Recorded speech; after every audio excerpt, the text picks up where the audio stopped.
अरे बिंदु, आज घर में बहुत काम है। आज तुझे स्कूल जाने की जरूरत नहीं है। लेकिन दादी, आज तो स्कूल में मेरा टेस्ट है। अरे एक दिन स्कूल नहीं जाएगी तो ऐसी कौन सी तेरी कलेक्टर की पढ़ाई छूट जाएगी। वैसे भी मैं देख रही हूँ आजकल तो बड़ी ढीठ हो गई है। अपनी दादी की बातें सुनकर बिंदु नाराज हो जाती है। तभी उसकी माँ कहती है, अरे बिंदु, इतनी छोटी बात पे मुंह फुलाने की क्या जरूरत है। दादी बिल्कुल सही कह रही हैं। लड़कियों को तो घर के काम काज सीखना चाहिए। अरे बहू, रमेश के लाड़ प्यार ने इसे बिगाड़ रखा है। कम से कम तू तो मेरी बात समझती है। अच्छा, मेरी पूजा का समय हो गया है, मैं पूजा करने जा रही हूँ। इतना कहकर रमेश की माँ वहां से चली जाती है। इस तरह बिंदु की दादी और माँ दोनों अक्सर उसे घर के कामों में ही उलझा कर रखते थे। कुछ दिनों के बाद राजू और बिंदु के 10वीं के रिजल्ट्स आते हैं। दोनों बच्चे दादी को अपना अपना रिपोर्ट कार्ड दिखाते हैं। शाबाश मेरे लाल, तू तो बड़े अच्छे नंबरों से पास हुआ है। तभी बिंदु कहती है, दादी, मैं भी अच्छे नंबरों से पास हुई हूँ। रमेश की माँ बिंदु को अनदेखा करते हुए कहती है, हाँ हाँ ठीक है, अभी यहाँ खड़ी क्या कर रही है, सुन लिया मैंने। जाकर मेरे लिए चाय बना कर लिया। बिंदु उदास होकर चाय बनाने किचन में चली जाती है। तभी राजू कहता है,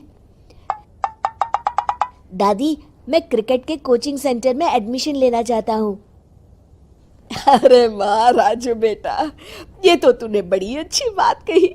तू कल ही अपना एडमिशन करा ले, जितनी भी फीस होगी मैं दे दूंगी। अरे एक दिन मेरा पोता विराट कोहली बनेगा।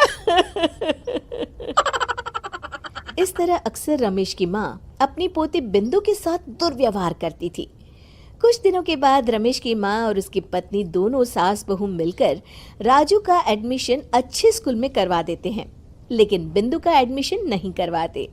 इस बात से नाराज होकर बिंदु अपनी दादी से कहती है, लेकिन दादी, मुझे भी आगे की पढ़ाई करनी है। अरे क्या करेगी आगे की पढ़ाई लिखाई करके, हैं? आज से ये पढ़ाई का भूत अपने दिमाग से उतार दे। इतना कहकर रमेश की माँ वहां से चली जाती है। उस दिन के बाद से बिंदु की पढ़ाई हमेशा के लिए छूट जाती है और उसकी दादी उससे घर के सारे काम करवाना शुरू कर देती है। इस तरह उसका सारा दिन घर के कामों में ही बीत जाता था। कुछ दिन बीत जाते हैं और एक दिन रमेश छुट्टियों पर घर आता है। बिंदु को घर के काम करते हुए देख उससे कहता है, अरे बिंदु बेटा, तुम स्कूल नहीं गई? पिताजी, दादी ने मेरा एडमिशन कराने से मना कर दिया है। वे कहती हैं घर पे रहकर घर के काम करना सीख।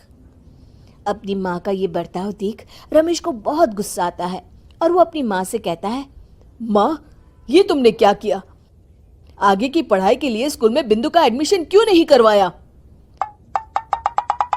अरे बेटा, लड़की जात है, ज्यादा पढ़ लिख कर क्या करेगी?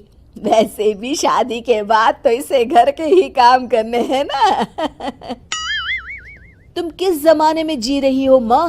अगर कल्पना चावला के घर वाले भी तुम्हारी सोच के होते तो क्या वो पूरी दुनिया में हिंदुस्तान का नाम रोशन कर पाती?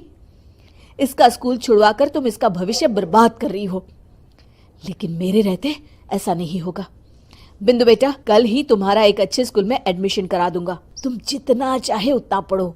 मेरे होते हुए तुम्हें किसी बात की चिंता करने की जरूरत नहीं है। अपने पिता से हौसला पाकर बिंदु खुश हो जाती है और कहती है, जी पापा, मैं खूब मन लगाकर पढ़ाई करूंगी और बड़ी होकर डॉक्टर बनूंगी। ये हुई ना बात, शाबाश मेरी बेटी।